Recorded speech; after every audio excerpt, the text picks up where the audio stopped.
Mis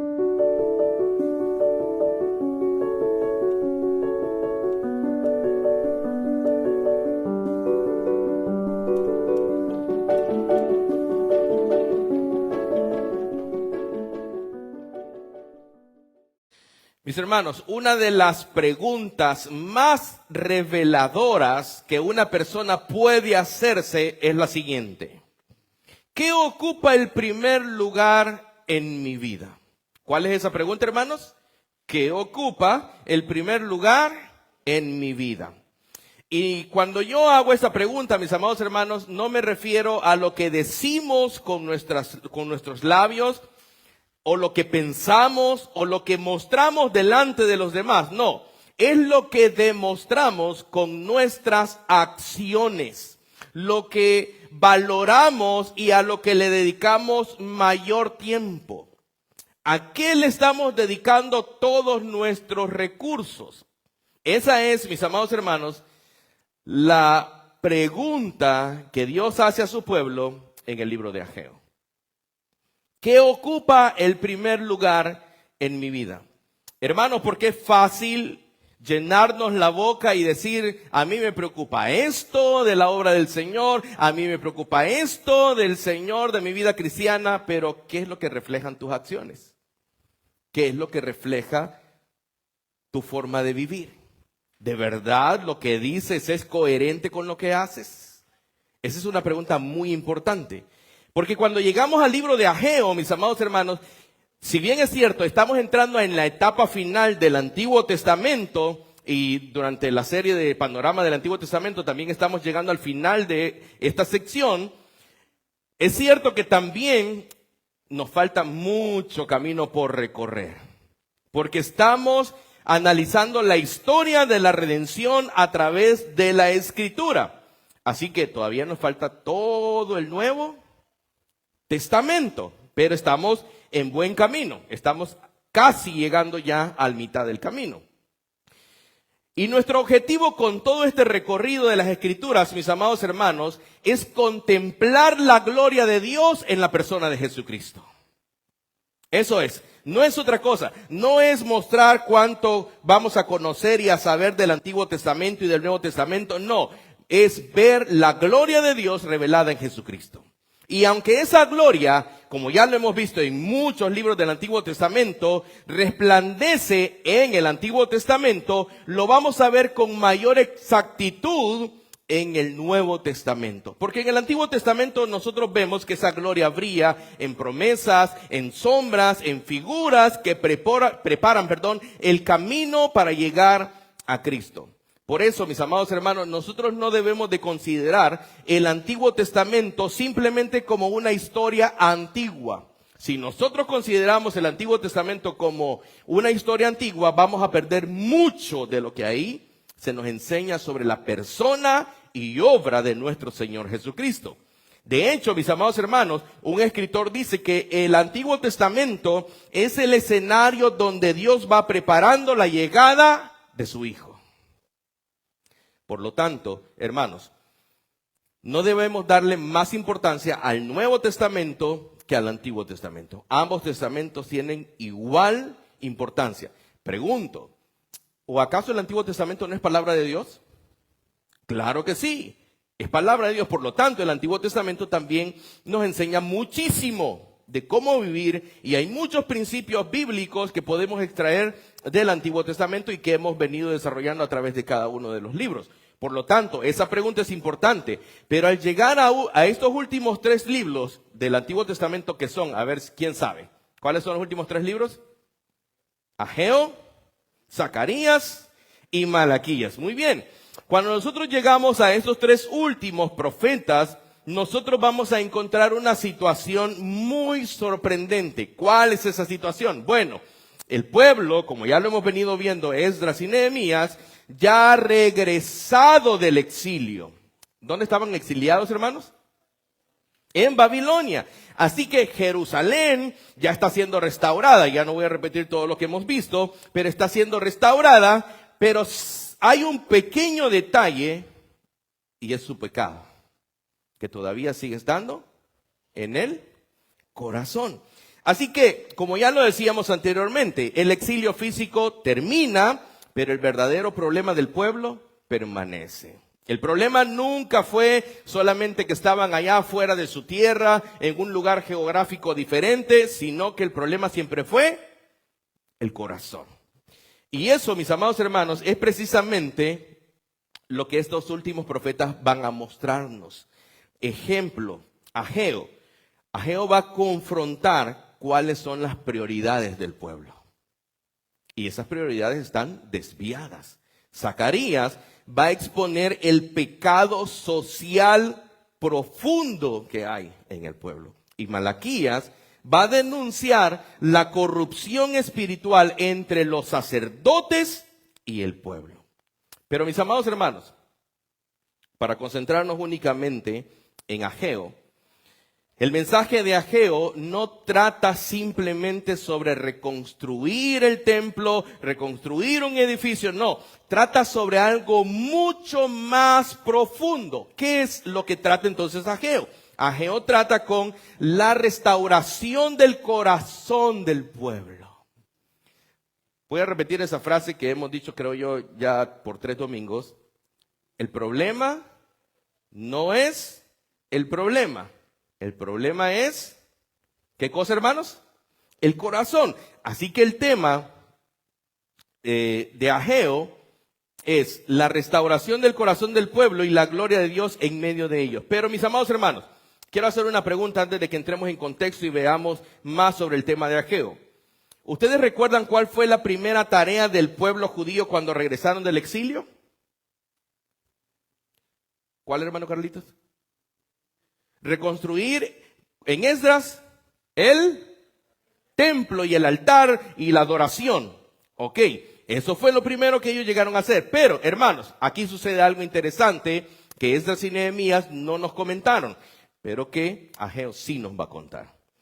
Después del decreto del rey Ciro, el pueblo regresa a Jerusalén alrededor del 536 a.C., comenzaron la reconstrucción del templo, pero, como vimos ya en el libro de Esdras, también se levantó una oposición.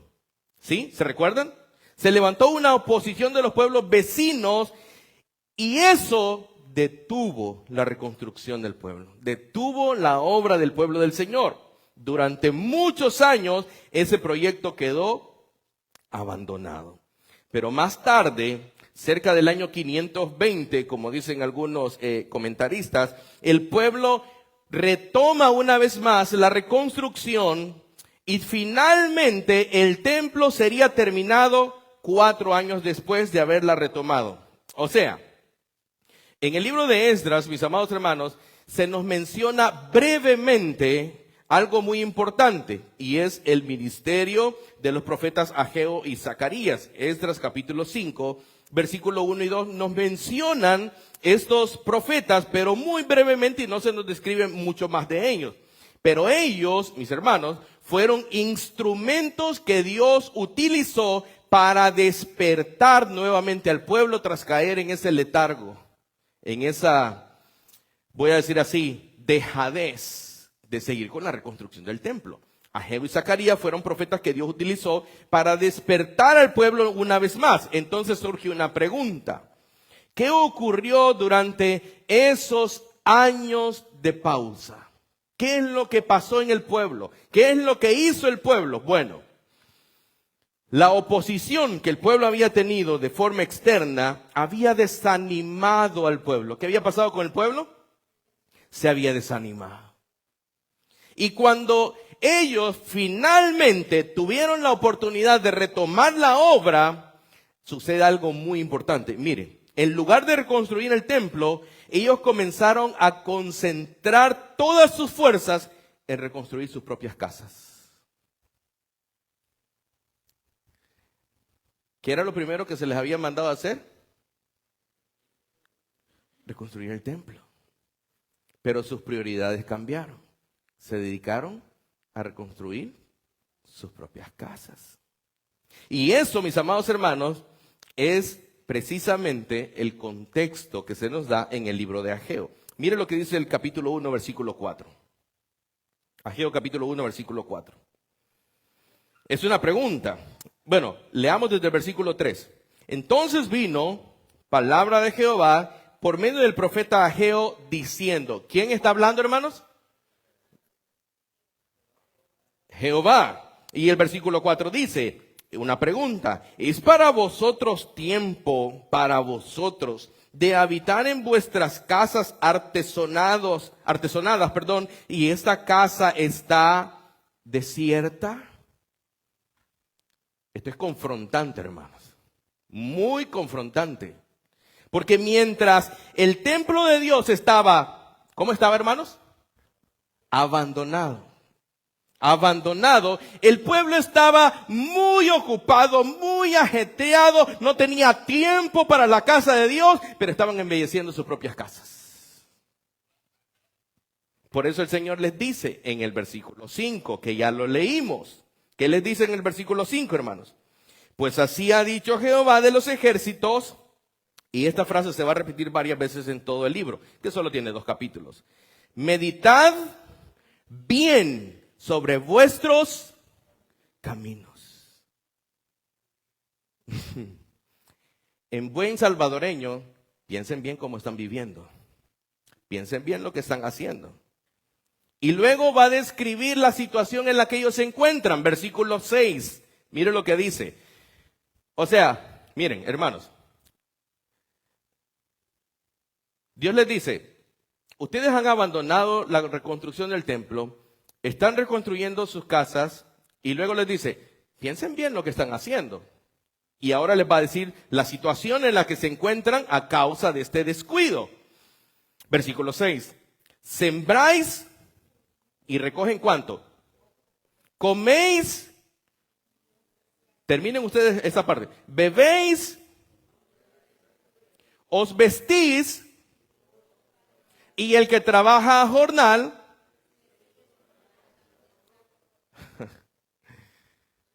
Se les va de paso, hermano. Comen y no se satisfacen. Se visten y no se calientan. Hermanos, el pueblo tenía delante de ellos una oportunidad muy especial. ¿Cuál era esa oportunidad? Probablemente usted esté en contra de mí, pero el pueblo tenía la oportunidad de reconstruir el templo de Dios. Algo que era central. ¿Para qué? Para la adoración. Ya lo vimos en Esdras. Para la adoración, también para el desarrollo del plan redentor del Señor. El templo tenía que tener su lugar. Era primordial. Pero ellos se habían concentrado ¿en qué? En sus casas. Ellos habían decidido, mis amados hermanos, que otras cosas eran más importantes. ¡Wow! ¿Qué puede ser más importante que Dios? Piénsenlo. ¿Qué puede ser más importante que la obra del Señor? Pregunto, ¿acaso el Señor no nos ha mandado, Nuevo Testamento, a hacer su obra? De diferentes maneras, hermanos. Es que no es solo de pararse aquí y predicar. Hay muchas formas de hacer la obra del Señor. Hay muchas formas, pero el pueblo había decidido que otras cosas tenían mayor importancia. Por eso surge la pregunta, ¿qué es más importante que Dios? Por eso Dios les dice, una vez más, en el versículo 7, versículo 5 y versículo 7, mire lo que dice el versículo 7. Así ha dicho Jehová de los ejércitos. Otra vez esta frase. Meditad sobre vuestros caminos. Es decir, hermanos, Dios les está diciendo, observen lo que sus acciones revelan acerca de su corazón. Hermano, es que no se trata de hablar bonito. Es lo que se ve en sus acciones y en mis acciones. Es lo que se ve en las acciones del pueblo.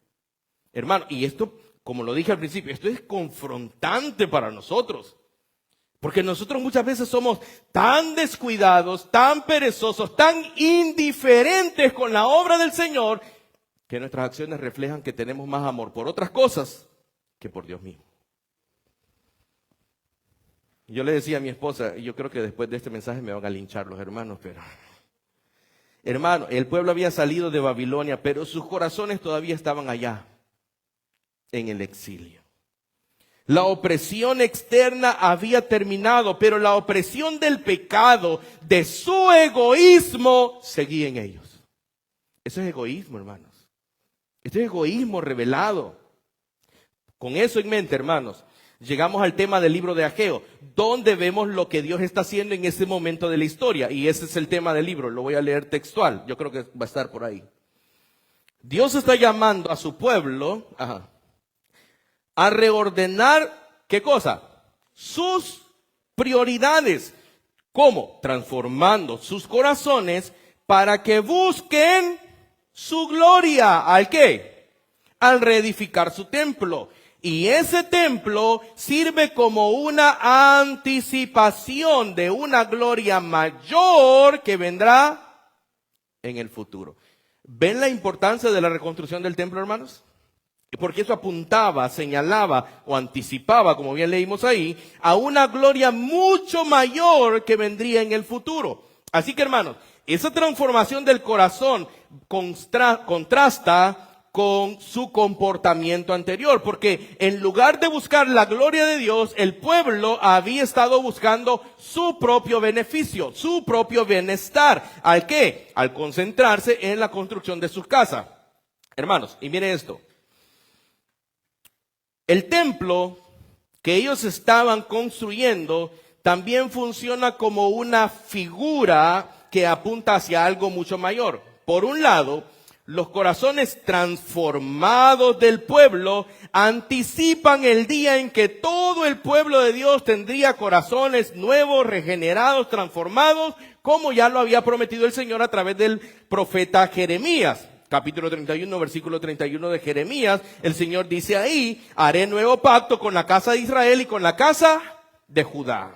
Pero por otro lado, el templo mismo apunta hacia una morada más perfecta de Dios con su pueblo. O sea, la presencia de Dios en medio de su pueblo. Y esto nos lleva, mis amados hermanos, al primer punto de nuestro sermón, que es el primer oráculo del libro de Ageos. Oráculo, mis amados hermanos, no es nada más que un mensaje de parte del Señor para su pueblo. Esa es la palabra oráculo, para decirlo en forma sencilla. Eso nos lleva entonces al primer oráculo. De hecho, el libro de Ageo está dividido en 4 oráculos, 4 mensajes del Señor para su pueblo. Versículo 7 al final. Y seré glorificado. Así que, mis amados hermanos, el problema del pueblo no era simplemente que habían dejado un proyecto inconcluso, un proyecto sin terminar. El problema era que sus vidas habían dejado de estar centrados en la gloria de Dios. ¿En qué, mis amados hermanos? Habían dejado de estar centrados en la gloria de Dios. Así que, mientras el templo estaba abandonado, ellos estaban ocupados construyendo o buscando su propio bienestar y su propia comodidad. Amados hermanos, este principio sigue siendo importante también para nosotros. De hecho, nuestro Señor Jesucristo nos enseñó algo muy similar y ya lo hemos estudiado en el Sermón del Monte. Mateo capítulo 5, versículo 16. Dice ese versículo: así alumbre vuestra luz. ¿Delante de quién? Delante de los hombres. ¿Pero para qué? Para que vean vuestras buenas obras. ¿Y qué va a pasar al ver nuestras buenas obras?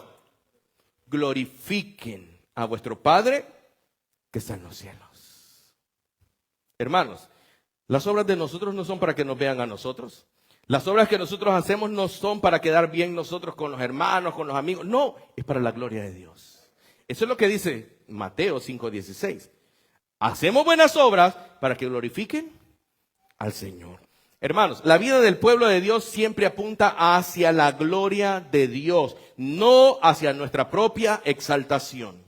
Todo lo que nosotros hacemos apunta a la gloria de Dios. Todo lo que tú haces, lo que yo hago, señala a la gloria de Dios.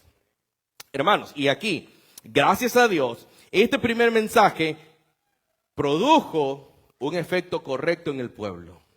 Porque el pueblo, hermanos, escuchó la voz del Señor. ¿Qué hizo el pueblo? Escuchó la voz del Señor, temió, tuvo temor a Dios y respondió con obediencia el pueblo. De hecho, el texto nos dice que 23 días después comenzaron nuevamente la obra del templo. Mira lo que dice el versículo 14 y 15.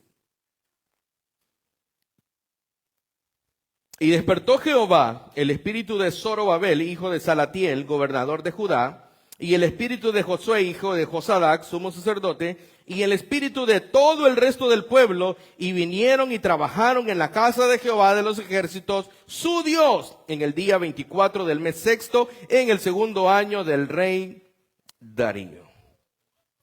Hermanos, este primer oráculo o este primer mensaje del Señor nos recuerda algo muy importante también a nosotros.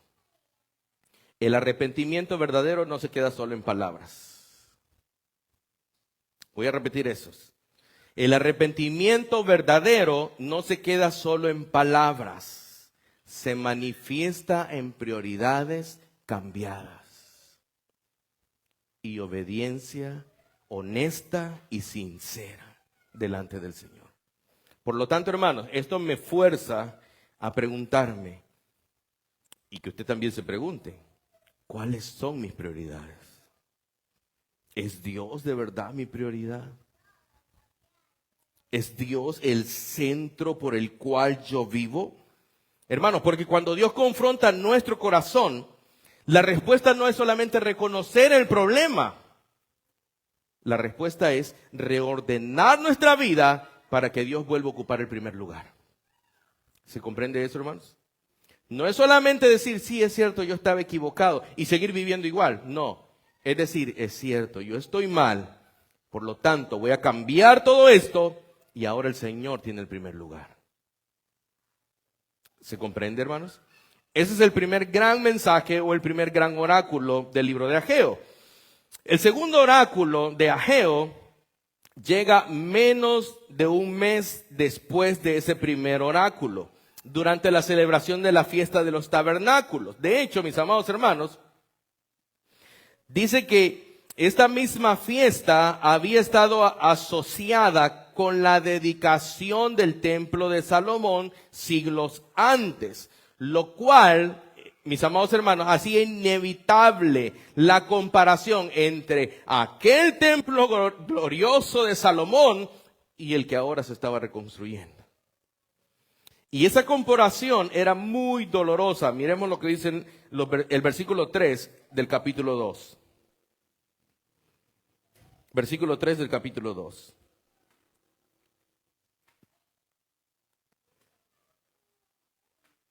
¿Quién ha quedado entre vosotros que haya visto esta casa en su gloria primera? ¿Y cómo la veis ahora? ¿No es ella como nada delante de vuestros ojos? Y mire lo que dice el versículo 4. Pues ahora, Zorobabel, esfuérzate. ¿Dice quién? Esfuérzate también, Josué, hijo de Josadac, sumo sacerdote, y cobrad ánimo, pueblo todo de la tierra, dice Jehová, y trabajad porque yo estoy con vosotros, dice Jehová de los ejércitos. Hermanos, algunos ancianos todavía se acordaban del gran esplendor que tenía el templo de Salomón. Y cuando vieron esta nueva construcción, este nuevo templo, ellos veían que la diferencia era abismal. No tenía la misma gloria. Este templo nuevo, esta nueva reconstrucción parecía algo pequeño, algo humilde, algo insignificante en comparación con aquel gran templo. Pero mis amados hermanos, hay algo muy interesante en el texto. Y es precisamente en ese momento de desánimo que Dios da una promesa sumamente extraordinaria al pueblo. Mire lo que dice versículos 6 al 9.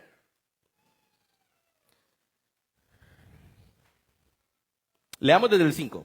Según el pacto que hice con vosotros cuando salisteis de Egipto, así mi espíritu estará en medio de vosotros, no temáis. Y versículo 6. Porque así dice Jehová de los ejércitos: de aquí a poco yo haré temblar los cielos y la tierra, el mar y la tierra seca, y haré temblar todas las naciones, y vendrá el deseado de todas las naciones, y llenaré de gloria esta casa, ha dicho Jehová de los ejércitos. Mía es la plata, mío es el oro, dice Jehová de los ejércitos. La gloria postrera de esta casa será mayor que la primera, ha dicho Jehová de los ejércitos. Y daré paz en este lugar, dice Jehová de los ejércitos. Hermanos, ¿no les parece una promesa realmente sorprendente? Con una casa que no era similar a aquel gran templo de Salomón. Así que mientras el pueblo miraba este templo modesto, aparentemente inferior, sencillo y humilde, Dios dice, y Él declara que la gloria futura de este templo será mayor que la del templo de Salomón. ¿No es eso sorprendente, hermanos? ¿Y cómo puede ser eso? Bueno, porque la obra, mis amados hermanos, que Dios está realizando no se limita a un simple edificio. El templo forma parte de una historia muchísimo mayor, una historia en la que Dios mismo traerá una gloria que supera todo lo que Israel había visto en el templo. Una gloria muchísimo mayor. Y esta gloria lo vamos a ver con mayor claridad cuando lleguemos al cuarto oráculo.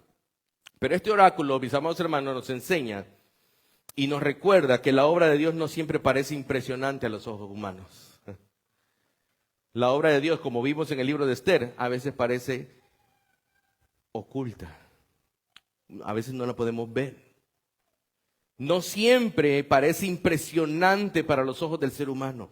A veces lo que Dios está construyendo parece pequeño, parece débil, parece insignificante. Pero Dios no está viendo solo el presente, Dios ve el final desde el principio. Dios ya conoce tu historia, Dios conoce mi historia, Dios conoce tu final desde el principio. Por lo tanto, mis amados hermanos, sus promesas siempre superan nuestras expectativas.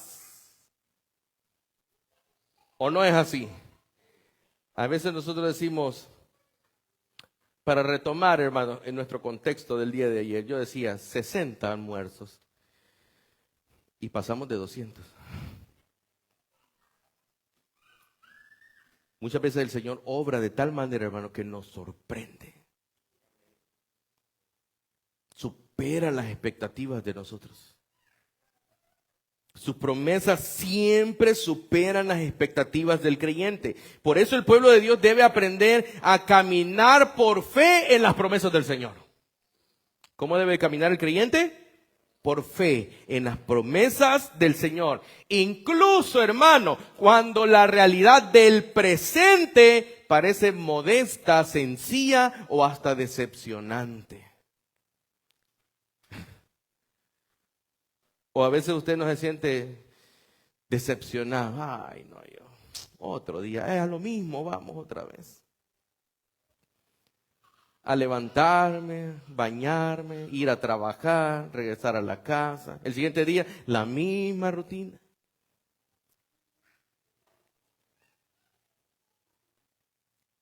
Hermano, tú debes de levantarte cada día confiando en las promesas del Señor. Él tiene un propósito claro con su pueblo. Él tiene un propósito claro con aquellos que Él ha llamado sus hijos. Aunque parezca a nuestra vida decepcionante, el Señor tiene un claro propósito con su pueblo. Y esto, mis amados hermanos, nos lleva al tercer oráculo del libro de Ageo. Y este oráculo se encuentra en el capítulo 2, versículo 10 hasta el 19. Este mensaje comienza con una pregunta basada en la ley de Dios.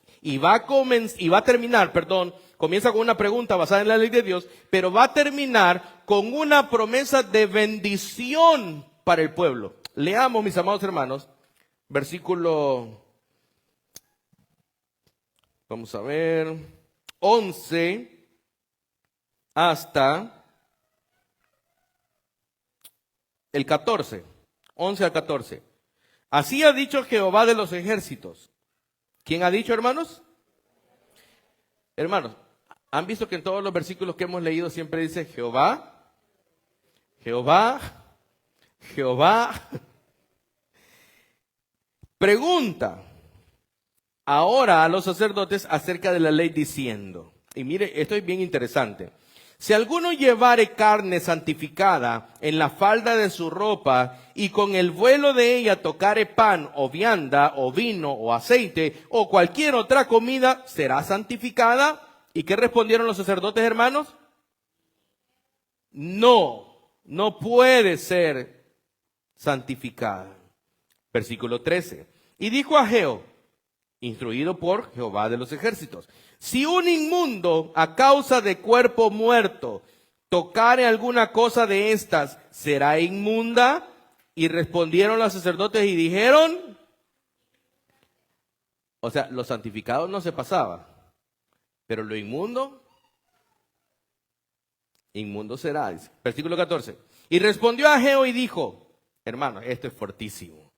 Así es este pueblo y esta gente delante de mí, dice Jehová.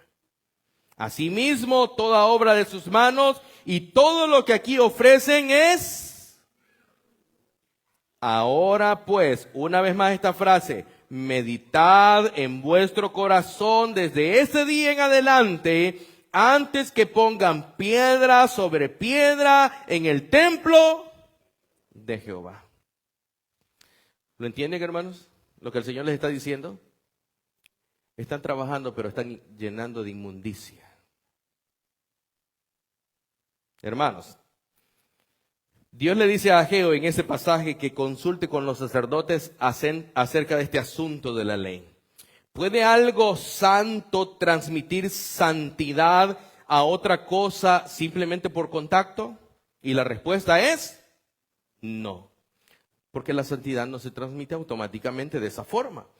Pero cuando se hace la segunda pregunta, si alguien contaminado toca algo, la respuesta es diferente. ¿Por qué? Porque la impureza sí se transmite. Hermano, y esto a mí me hacía pensar y recordar esa frase muy común o ese dicho, que lo malo siempre se pega rápido, pero lo bueno cuesta que se pegue. Hermano, el punto es claro. Miren, simplemente participar en la reconstrucción del templo no hacía al pueblo santo. ¿Se entendió eso que acabo de decir? Participar en la reconstrucción del templo, poner piedra sobre piedra, no hacía que el pueblo fuera santo. Sus acciones externas no podían producir santidad en sus corazones. Pero hermanos, su pecado, en cambio, podía contaminar todo lo que hacían. Así que, hermano, en otras palabras, y quizá un poco más sencillas, el problema del pueblo no era simplemente la falta de actividad religiosa, el problema continuaba siendo la condición de su corazón. Ese era el problema. Sin embargo, hermanos, al final del oráculo, Dios da una palabra de esperanza para el pueblo. Después de años de dificultades, de escasez, ahora que el pueblo ha comenzado a obedecer y a ordenar correctamente sus prioridades, Dios promete bendecirlos. Miren lo que dice el versículo 19. Versículo 19, sí, versículo 19.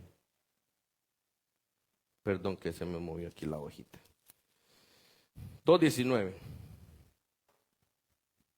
Bueno, desde el 18, hermanos. Otra vez esta palabrita, meditad pues. ¿Dónde, hermanos? En vuestro corazón, desde ese día en adelante, desde el día 24 del 9º mes, desde el día que se echó el cimiento del templo de Jehová. Meditad pues en vuestro corazón. Versículo 19. ¿No está aún la simiente en el granero? Ni la vid, ni la higuera, ni el granado, ni el árbol de olivo ha florecido todavía, mas desde este día, ¿qué dice el Señor?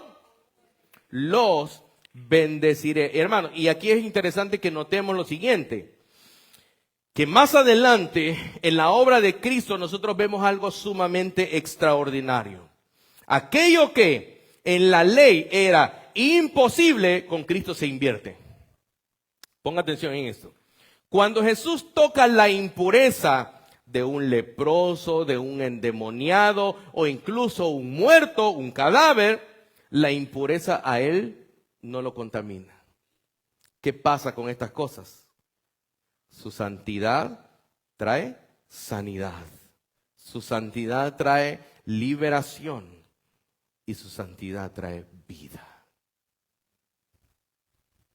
El pueblo no podía santificar las cosas. Ni ellos podían ser santos por la reconstrucción del templo.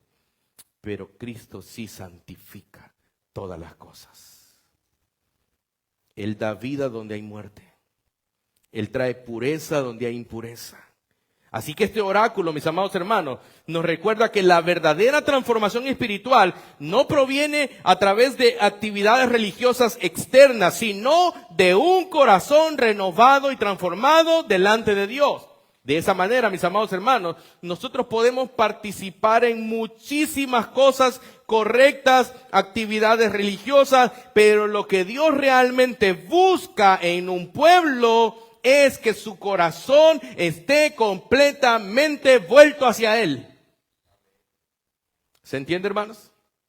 Nosotros podemos hacer 1000 cosas, 1000 maravillas, como dicen por ahí, pero lo que Dios necesita es un corazón dispuesto, entregado enteramente para Él. Por lo tanto, hermanos, aquí podemos hacernos una vez más la pregunta: ¿hacia qué está orientado tu corazón? ¿Está orientado tu corazón hacia Dios? ¿O simplemente tu corazón está orientado a lo que tú y yo muchas veces consideramos más importante? Y eso nos lleva al último oráculo del libro de Ageo. Capítulo 2, versículo 20 hasta el 23. Claramente, al leer el libro, mis amados hermanos, y entender completamente su contexto, nosotros vemos que el mensaje de este último oráculo fue dado el mismo día que el tercer oráculo. Por ejemplo, nosotros podemos ver en el versículo 10, dice: a los 24 días del 9º mes, en el año segundo de Darío. Y cuando leemos el versículo 20, dice: vino por segunda vez palabra de Jehová a Ageo a los 24 días del mismo mes. O sea, en el mismo día Dios da 2 mensajes a su pueblo. Así que, hermanos,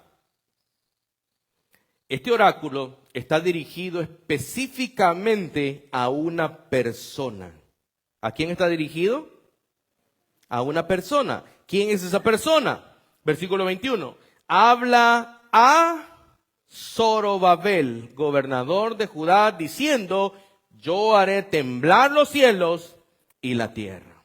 Dios le dice: va a venir un día en el que yo sacudiré nuevamente las naciones, trastornaré los poderes de la tierra.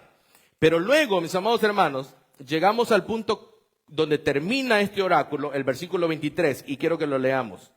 En aquel día, dice Jehová, ese día grande que el Señor anuncia, versículo 23, dice Jehová de los ejércitos: te tomaré, oh Zorobabel, hijo de Salatiel, siervo mío, dice Jehová, y te pondré como anillo de sellar, porque yo te escogí, dice Jehová de los ejércitos. Hermanos, Zorobabel era el gobernador judío en Jerusalén en este preciso momento. Y más importante que eso, mis amados hermanos, él era descendiente del linaje de David. ¿Se recuerdan? Hermano, una vez más, esa conexión, ese linaje. Y es justamente por esa descendencia que esta promesa tiene un significado muy importante. Así que para entender nosotros esta promesa debemos recordar algo que Dios ya había dicho siglos antes a través del profeta Jeremías en el capítulo 22, versículos 24 y 25, que no los voy a leer, pero allí el Señor habló acerca del rey Joaquín. ¿Se recuerdan? Este Joaquín ha sido muy mencionado en esta serie. Al rey Joaquín, un antepasado de Zorobabel. Y dijo allí: que aunque fuera como un anillo de sellar en su mano, lo quitaría y lo desecharía por causa de su pecado. Y ese juicio, mis amados hermanos, parecía estar indicando el fin de la gran esperanza que se tenía en la línea real o en el linaje de David. Pero aquí en Ageo, ahora Dios está usando una vez más esta imagen del anillo de sellar. ¿Saben qué era el anillo de sellar de un rey, verdad? Era un anillo que tenía una insignia, en lo cual usaban una espelma, algo como espelma, y ahí ponían, ¡pum!, su marca. Y eso era inquebrantable.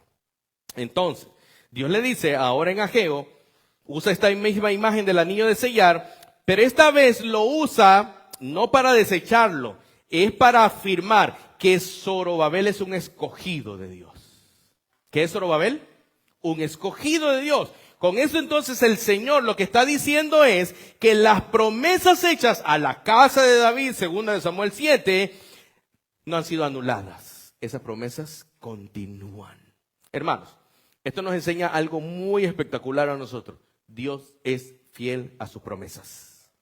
Dios es fiel a sus pactos. Él le dijo a David, yo te edificaré casa a ti, una familia, un linaje. Y ese linaje continúa aún terminando el Antiguo Testamento. Qué increíble. Y esto, mis amados hermanos, para que ustedes recuerden y tengan todo el contexto, viene desde Génesis 3. La simiente de la mujer. Eso es todo lo que hemos venido siguiendo, ese linaje. Y ahora a través de David. Pero hermanos, a pesar del exilio, del juicio y de la aparente ruina del reino, Dios sigue siendo fiel a su pacto. Dios sigue siendo fiel a su promesa. La línea davídica sigue permaneciendo. Las antiguas promesas acerca del rey que vendrían de ese linaje todavía están en pie, todavía siguen vigentes. Así que hermanos, nosotros nos podemos preguntar, ¿cuándo es que se cumple finalmente esta promesa del libro de Ageo? Porque no la hemos visto. Si de hecho nosotros vemos ese cuarto oráculo, el libro termina como decimos en buen salvadoreño, de romplón. Leamos una vez el versículo 23, capítulo 2. En aquel día, dice Jehová de los ejércitos, te tomaré, oh Zorobabel, hijo de Salatiel, siervo mío, dice Jehová, y te pondré como anillo de señal, porque yo te escogí, dice Jehová de los ejércitos, y ¡pum!, se acabó el libro. Ajá, pero ¿y qué pasa con eso? Por eso la pregunta, ¿cuándo es que se cumple finalmente esta promesa del libro de Ageo? Bueno, hermanos, la promesa de Dios a Zorobabel en el libro de Ageo apunta muchísimo más allá de la vida misma de Zorobabel. Dios estaba aquí reafirmando que la línea o el linaje de David continuaría y que el rey prometido todavía estaría en el futuro por venir. Pero siglos después, mis amados hermanos, para cortar esa brecha, ese descendiente de David llega en la persona de Jesucristo. Ese es el rey prometido que vendría. De hecho, hermanos, si ustedes son muy curiosos, Zorobabel aparece en la genealogía de Jesucristo. Mateo capítulo 1, versículo 12, si usted quiere leerlo. Y esto nos muestra entonces que las promesas hechas en Ageo forman parte de ese camino que conduce directamente al Mesías. Hermano, y hemos seguido, repito una vez más, desde Génesis capítulo 3, versículo 15 en adelante, hemos seguido esta línea hasta conectar siempre ¿con quién? Con el Mesías prometido, con el Rey prometido, con aquel que es el templo perfecto. Pero hay algo más sorprendente. Cuando Cristo vino, hermanos, dejó claro que el verdadero templo de Dios ya no sería simplemente un edificio. ¿Qué acabo de decir, hermanos? El verdadero templo de Dios ya no sería simplemente un edificio. Juan, en el capítulo 2, versículo 19, las palabras de Jesús son las siguientes: destruid este templo y en 3 días lo levantaré. Pero Juan hace algo muy importante después de que Jesús dice esas palabras. Él explica que hablaba de qué, hermanos, de su propio cuerpo. Jesús mismo, hermano, es el verdadero templo. El lugar donde Dios habita plenamente. Donde el hombre puede encontrarse con Dios, solo es en Jesucristo. Hermanos, y la historia no termina ahí. Por medio de Cristo, Dios ahora está edificando un templo muchísimo mayor. Y de eso es de lo que habla el apóstol Pablo en la segunda epístola a los Corintios, capítulo 6, versículo 16. Dice ese versículo: nosotros somos el templo del Dios vivo. ¿Lo ven, hermanos? Cristo es el verdadero templo, pero ese templo sigue ampliándose. Y Pablo dice: nosotros somos el templo del Dios vivo. Y el apóstol Pedro también en su primera epístola, capítulo 2, versículos 4 al 5, él dice que Cristo es la piedra viva. ¿Qué es Cristo? La piedra viva. Y nosotros, dice Pedro ahí, como piedras vivas, estamos siendo edificados como una casa espiritual. ¿Quiénes son el templo entonces, hermano? También nosotros somos parte del templo. ¿O no sabéis que vosotros sois templo y morada del Espíritu Santo? Así que, hermanos, la promesa de Ageo alcanza su cumplimiento final en esto. Dios está edificando un templo mucho más grande que el de Salomón. Ven, la gloria del templo en Ageo parecía insignificante, pequeña, pero Dios no estaba limitado a eso, porque Él ve el final desde el principio. Él estaba diciendo, bueno, este es un templo que traerá mayor gloria, porque yo seguiré haciendo este templo mucho más grande que el de Salomón, un templo formado por personas que son redimidas de todas las naciones, unidas en Jesucristo. ¿Qué es lo que nos une a nosotros, hermanos? Cristo. ¿Qué es lo que nos une con las demás iglesias, las demás congregaciones? Cristo. Eso es lo que nos une. Por lo tanto, mis amados hermanos, tú y yo somos el templo de Cristo. Y esto me lleva, mis amados hermanos, a finalizar con 3 aplicaciones breves. Primero, Dios debe ocupar el primer lugar en nuestras prioridades, que nos enseña Ageo. Dios debe ocupar el primer lugar en nuestras prioridades. Y no estoy diciendo de hablar bonito y de decir cosas interesantes. No, de que se vean en tus acciones y en mis acciones. ¿Por qué? Porque el problema del pueblo en Ageo no era ignorancia. Ellos conocían, pero tenían sus prioridades equivocadas. Dios estaba en segundo, tercer, cuarto lugar. Habían dejado la casa de Dios abandonada mientras se concentraban en sus propias casas. Ese es el peligro que sigue existiendo en la actualidad. Es posible, mis amados hermanos, estar muy ocupados con muchas cosas buenas y aún así dejar a Dios en segundo lugar, tercer lugar, cuarto lugar. Por eso, mis amados hermanos, la exhortación de Ageo sigue siendo relevante para nosotros hoy. Mediten sobre sus caminos. Meditemos sobre nuestros caminos. Segundo, la obra de Dios puede parecer pequeña, pero sus planes son grandes. Amén, hermanos. El templo, mis amados hermanos, que el pueblo estaba reconstruyendo, parecía insignificante comparado con el gran templo de Salomón. Sin embargo, Dios está usando esa obra humilde como parte de un plan mucho mayor, hermanos. Y lo mismo ocurre muchas veces en la vida de la iglesia. A veces la obra de Dios parece pequeña, parece débil a los ojos humanos, pero Dios está edificando aún en medio nuestro algo que es eterno. Porque muchos dicen aquí, quisiéramos ver mucha más gente, lleno completamente este lugar. Pero en las cosas pequeñas, Dios muestra su gloria. Tercero, Dios está edificando su templo hoy. Ageo llamó al pueblo a trabajar en el templo de su tiempo. Hoy Dios sigue edificando su templo, pero ese templo es su pueblo. Tú y yo somos el templo del Señor.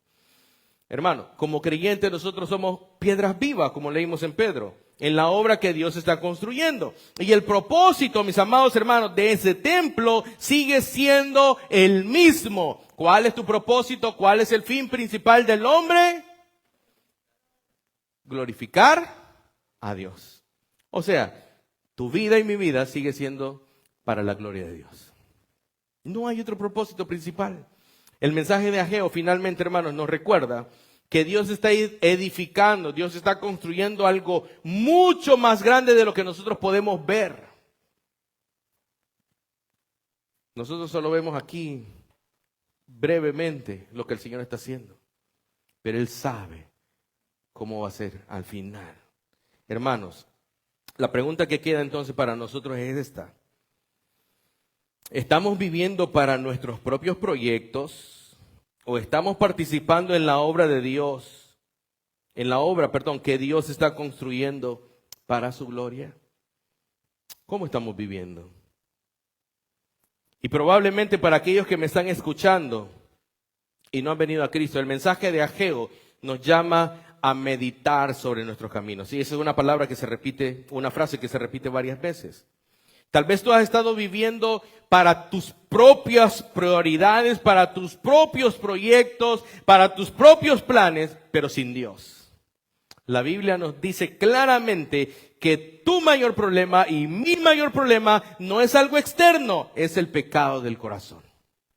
Por eso es que tú y yo necesitamos reconciliarnos con Dios. Por eso, mi amado amigo, vino Jesucristo. Él murió en la cruz para perdonar tus pecados, para perdonar mis pecados, y resucitó al tercer día para dar vida eterna.